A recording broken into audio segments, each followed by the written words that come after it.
Nous sommes à Durban, en Afrique du Sud, où la Banque africaine d'export-import, également connue sous le nom d'Afreximbank, organise un séminaire sur le financement du commerce.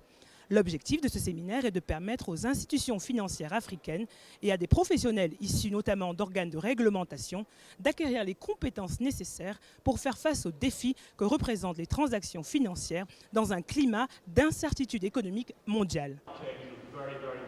Au cours de cette formation exclusive, les principaux dirigeants financiers et hommes politiques africains ont reçu des formations techniques de la part d'orateurs hautement qualifiés, ainsi qu'un aperçu des pratiques en cours au sein de différentes entreprises, dans le milieu des affaires ou encore au sein d'organes de régulation tels que les banques centrales. Le programme d'aujourd'hui est axé sur le financement de la chaîne d'approvisionnement et propose une formation technique dispensée par des experts. Le financement de la chaîne d'approvisionnement est un nouveau produit. Je pense que c'est un produit innovatif avec un impact généralisé. Il n'est pas encore implémenté, du moins en dehors de l'Afrique du Sud, où il y a un marché d'approvisionnement assez bien développé. Ce que nous essayons de faire, c'est d'éduquer les banques dans les autres pays pour les aider à comprendre son concept, ses exigences juridiques et opérationnelles pour leur donner l'habilité d'offrir un nouveau produit à leurs clients. Ceci permettra de gérer à la fois les côtés vente et achat d'un produit de financement du commerce.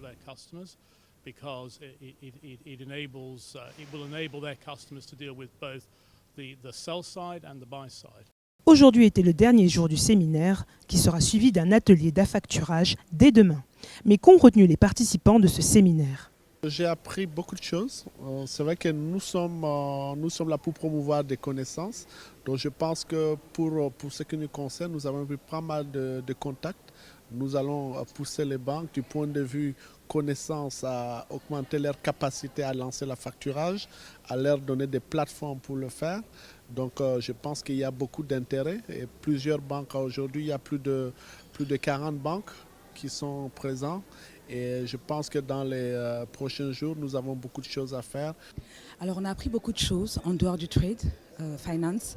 Il y avait tout ce qui est capital market, tout ce qui est sovereign and debt, des choses sur lesquelles forcément au niveau du trade on regarde pas beaucoup, on regarde plus le transactionnel, alors que c'est toute une panoplie, une ouverture de business de transaction. Et donc ça nous permet ici aujourd'hui de pouvoir prendre ces informations-là, repartir au Cameroun, repartir dans notre banque, voir comment s'améliorer, voir comment travailler avec ces banques-là, échanger, avoir des contacts.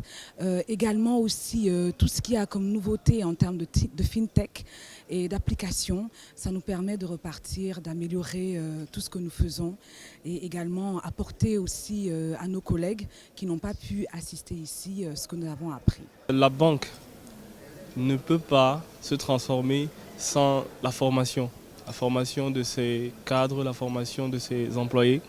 Et nous avons besoin de cette formation non seulement pour transformer la Banque de l'Afrique, mais aussi pour transformer l'économie de l'Afrique qui est entre autres portée par les petites et moyennes entreprises. Ces petites et moyennes entreprises ont besoin du financement de la chaîne de valeur, du financement du commerce, parce que c'est avec le commerce qu'on crée de la valeur entre autres et qu'on se développe.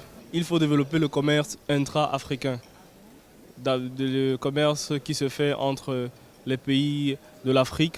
Développer ce commerce-là et développer aussi les moyens de paiement qui permettent d'accélérer, on va dire, le règlement des différentes parties prenantes à ce commerce.